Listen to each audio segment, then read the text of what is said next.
السلام عليكم ورحمة الله. أهلا بيكم حبايبي في قناة روفي تيوب.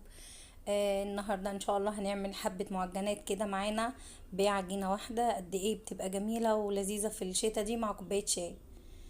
بسم الله الرحمن الرحيم. نبدأ. معايا كيلو دقيق، معايا 3 معالق سكر كبار، معايا معلقة ملح كبيرة، معايا حوالي معلقتين سمسم كبار، وده خليط بين سمنة وزيت حوالي كيلو، كوباية ونص سمنة على نص كوباية زيت.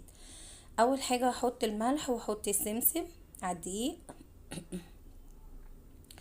واخد معلقتين خميرة كبار. تمام. واخد من السكر ده معلقة عليه الخميرة والباقي احطه على الدقيق. انا بعمل الخميرة كده في قلب الكوباية علشان خاطر اختبرها، عشان في خميرة ساعات بتبقى فاسدة فهتبوظ لي العجين. فاول ما الاقيها فارت كده وعملت ريم كده على الوش اعرف ان هي كويسة. بخلط المواد الجافة على بعض الاول، اخليها تندمج كلها كويس مع بعض. ابدا بعد كده انزل بالسمنه، هي مجرد انها سمنه سايحه، مش مقدوحه، مش سخنه قوي، يدوب سيحتها. وهي خليط قلنا كوبايتين، كوبايه ونص سمنه ونص كوبايه زيت. ادي الخميره زي ما انتم شايفين هي ابتدت تفور، عرفت ان هي كويسه. ابدا بقى احطها على العجينه ابس العجينه بايدي وادعكها كويس جدا علشان خاطر كل ما بتغلفي الدقيق بالسمنه بتبقى حلوه معاكي، ما يبقاش فيها طعم دقيق وبتديكي نتيجه افضل. زي ما انتوا شايفين كده اقعد اعمل كده بايدي لحد ما احس ان الدقيق كله شرب السمنه. بتلاقي بقى المنين معاكي او المعجنات اللي معاكي كلها مورقة ومش مكتومة، وتحسي ان هي هشة كده وبتبقى ظريفة جدا. اما اللي تتعجن على طول دي وما بتاخدش حقها بتتكتم منك شوية. زي ما انتوا شايفين كده ابدا بعد كده بقى ما خلصتها ابدا احط ميه دافيه. هي اخدت معايا حوالي كوبايه برضو من بتاعه السمنه دي، حوالي كوبايه ونص. طبعا كل دي حسب حاجته، مش كله زي بعضه. ببدا المها كده زي ما انتوا شايفين. والميه اللي بستعملها في الخميره ميه دافيه، ما تكونش ميه سخنه، عشان الميه السخنه بتفسد. وبرضو الميه اللي احطها على العجين احطها ميه دافيه، ما تكونش برضو ميه سخنه. زي ما انتوا شايفين اهي لمت معايا وبقت جميله وناعمه. شايفين عامله ازاي مساعداني وطريه في ايدي، ما تكونش ملزقه بس بتكون طريه حلوه كده.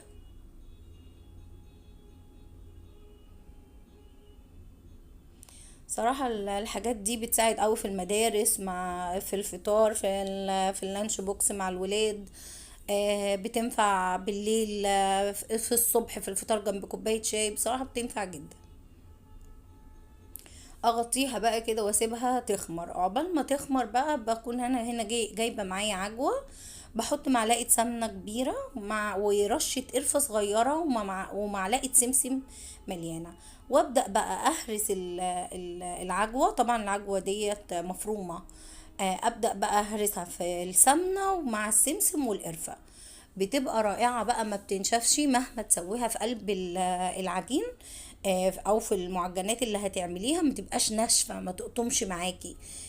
بتلاقيها طرية زيها زي العجينة. كمان سنة القرفة اللي بنحطها عليها بتديها طعم رائع.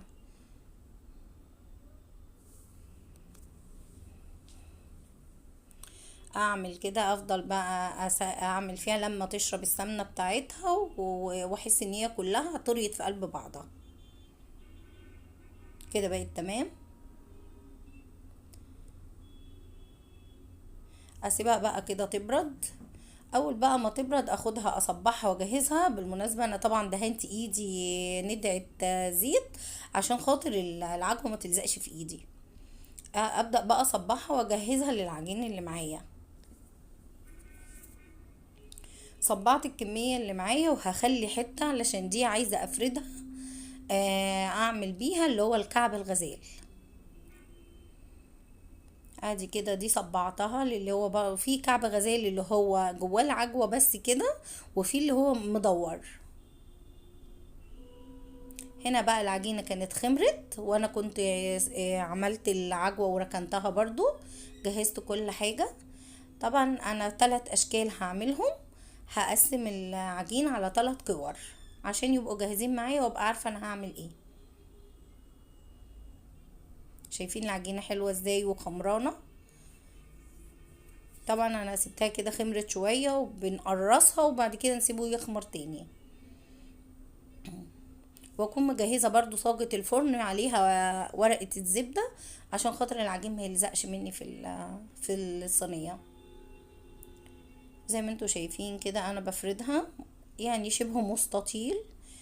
الناس اللي بتشتكي ان العجينة لما بتيجي تفرديها بتلم منك تاني، طبعا بتكون يابسة قوي وما بتكونش خمرانة كويس او مش مستريحة كويس. فزي ما انتوا شايفين العجينة بفردها زي الملبن معايا. انا عملتها كده اسطوانة، فردتها مستطيل وعملتها اسطوانة وابدأ افرد فيها تاني، ابططها بقى علشان دي لسه هتخمر تاني، فما خليهاش عالية قوي. زي ما انتوا شايفين كده عاملاها رول، ابدأ افردها وابططها ارفعها برضو مش قوي، بس ايه ما تكونش تخينة علشان لسه هتخمر تاني وما بقاش تخين بزيادة. دي هعملها منين سادة، في الافران بيسموه منين سادة، احنا بنسميها قراقيش، اي حاجة بقى تحت اي مسمى يعني. زي ما انتوا شايفين اهو رققتها. ابدأ بقى ان انا اقطعها قطع صغننة كده زي الصوابع كده.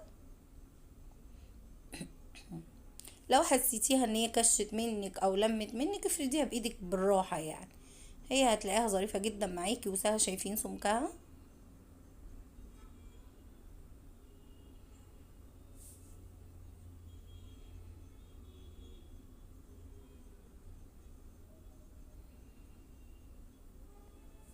طبعا اراعي ان انا بين كل واحدة والتانية في فرق علشان خاطر في السوا تديكي نتيجة كويسة وكمان ما تلزقش في بعض.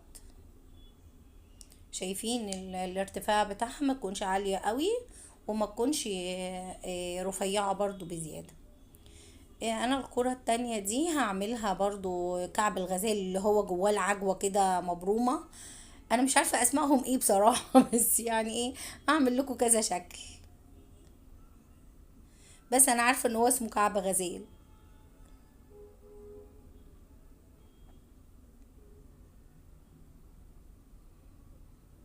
برققه كده شوية، برقق العجينة شوية برضو اعملها شبه مستطيل واسوي العجينة.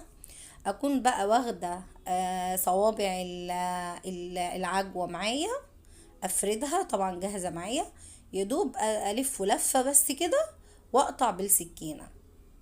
دي اللي هي بقى ايه كعب الغزال اللي هو الصغير ده المبروم. في بقى كعب الغزال التاني اللي هو ملفوف كذا لفة برضه هعمله لكم. انا دي كذا طريقة، طبعا بحب اقصه بالمقص لان السكينة بتاخد العجوة وبتنزل، فكده بتبقى ظريفة جدا وبتطلع جميلة زي ما انتوا شايفين كده، تحفة جدا جدا شكلها اصلا من قبل ما تتخبز. عملت الكمية اللي معايا. هنا بقى هعمل الكرة الاخيرة اللي معايا دي اللي هو الكعب الغزال الملفوف. ده لازم ارقه شوية عن الباقيين عشان هيتلف ايه لفتين كده مثلا. اه شايفين سمكه؟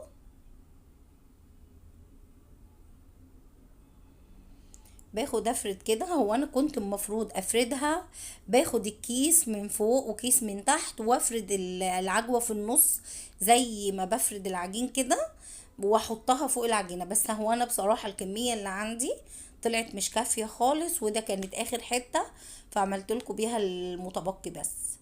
افرد كده زي ما انتوا شايفين العجوة كده فوق العجينة عشان لما ابرمها تاخد معايا كذا طبقة. انا كنت المفروض عملت كله بس زي ما بقول لكم اني انا العجوه ما كفتش معايا، بس حبيت اوريكم شكل تاني وعملنا من عجينه واحده كذا نوع، وبصراحه بتبقى حاجه تحفه جدا وبتنفع قوي جنب كوبايه الشاي في العشاء في الفطار، نحطها للولاد في اللانش بوكس قد ايه بتبقى جميله وظريفه بصراحه.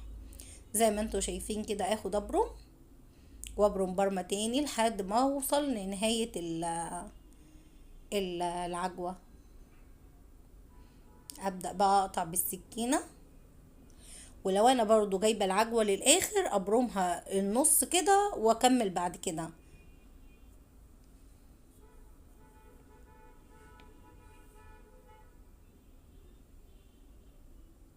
اقفل كويس عشان لما اقطعها لما اجي اسويها ما تفتحش مني.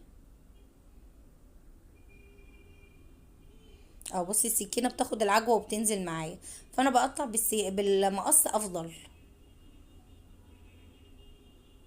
المقص بيطلعها متساوية وجميلة وبتظبط معايا قوي. انا بقى بقيت العجينة الفاضية دي بما اني ما فيهاش عجوة هعملها اللي هي السادة. زي ما انتوا شايفين شكلها طبعا لسه بتخمر وبتعلى تاني.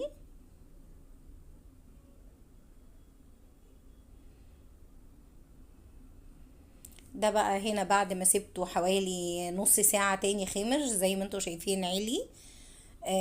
ابدأ بقى ادخله الفرن، وده برضو بعد ما خمر مش قبل ما يخمر، بعد ما خمر. دهنت الوش بتاعه معلقة نسكافيه ومعلقة سكر ومعلقة لبن، بدوبهم في بعض وادهن الوش واحط عليه سمسم. زي ما انتوا شايفين ده شكله النهائي بعد ما حطيته في الفرن على درجة حرارة 180. بخليه ياخد بعض راحته خالص في السوا. لو عجبكم في الفيديو بتاعنا ما تنسوناش في اللايك والشير وسبسكرايب للقناة لو بتشوفينا لأول مرة. ولو ليكم اي تعليق ياريت كومنت كويس كده وتقولوا لنا رأيكم فيه ايه. والسلام عليكم ورحمة الله وبركاته.